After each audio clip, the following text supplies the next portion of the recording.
ओम स्वात्मने नमः, सर्वात्मने नमः। स्व @गीता अध्याय 8 गीता और वेदांत। प्रारंभिक संकेत। अब तक की यात्रा में अध्याय 1 ने विषाद, अध्याय 2 ने स्वधर्म, अध्याय 3 ने ज्ञान, अध्याय 4 ने कर्म, अध्याय 5 ने भक्ति, अध्याय 6 ने ध्यान और अध्याय 7 ने समाधि योग का अनुभव कराया। अब हम प्रवेश करते हैं गीता और वेदांत में।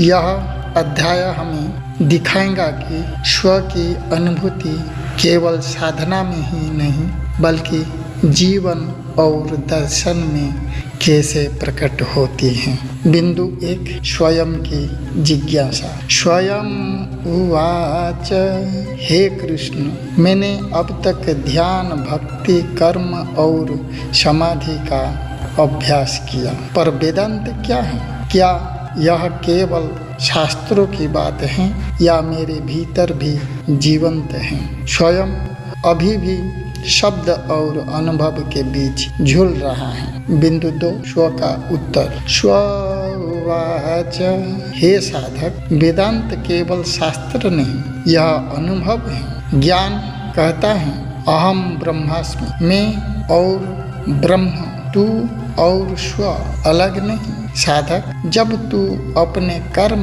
भक्ति और ध्यान को समर्पित करता है तब वेदांत का प्रकाश तुझ पर प्रकट होता है। जीवन ही शास्त्र है, अनुभव ही वेदांत है। जो देखता है, समझता है और महसूस करता है वही सत्य जानता है। बिंदु 3, स्वयं की स्वीकृति। स्वयं उवाच, अब समझा, शब्दों से अधिक अनुभव महत्वपूर्ण है। वेदांत केवल पढ़ने का विषय नहीं बल्कि जीवन का दर्शन है। यदि मैं अनुभव करूं तो ही ज्ञान और स्व की साथ प्रकट होंगे। बिंदु 4, स्व का मार्गदर्शन। स्व उवाच, हे साधक, वेदांत तुझे सिखाता है भौतिक और मानसिक भ्रम से मुक्त होना, स्वयं के भीतर स्व की अनुभूति करना। साधक, जब तेरा मन स्थिर, हृदय शुद्ध और आत्मा